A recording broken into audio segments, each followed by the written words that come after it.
la fois de la pop culture, c'est aussi un ciment sociétal. Il y a beaucoup d'idées de transmission dans la BD.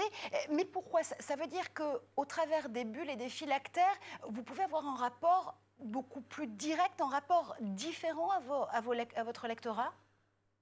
Oui, alors moi je fais partie, vous le disiez, j'ai repris Lucky Luke dans les traces de René Goscinny. Je fais partie de cette génération, ou en tout cas de ces générations, je dirais même, qui ont appris à lire et à ouvrir les yeux sur le monde à travers ces bandes dessinées de René Goscinny. Il y a Astérix, il y a Lucky Luke, il y a Is No Good, il y a le petit Nicolas.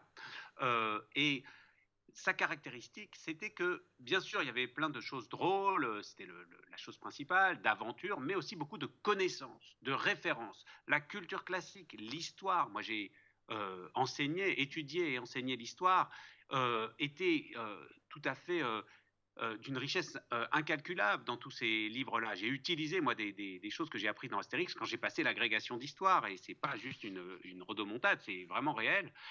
Et donc, effectivement, il y a une dimension de transmission considérable.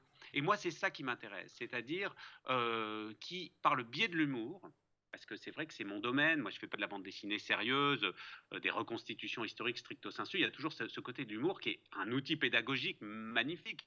Ça permet à la fois de désacraliser des choses qui peut-être paraissent lointaines, inaccessibles, en particulier notamment le travail que j'ai pu faire en bande dessinée sur la philosophie. Imaginez un Spinoza, un Descartes, un Wittgenstein, dont on connaît éventuellement le nom, mais que finalement on ne lit pas, à part peut-être quelques citations, quelques pages quand on passe le bac en terminale. Bon, ce sont des gens qu'on voit sur des statues au coin des squares, mais dont on n'entre pas forcément dans l'œuvre. Et ben, la bande dessinée, l'humour, cette espèce de petit pas de côté que ça permet, c'est une porte d'entrée fabuleuse et une façon de dire, bah oui, ça vous appartient aussi. Bien sûr, c'est de la culture d'élite, ça fait bien sur la cheminée, mais pas seulement.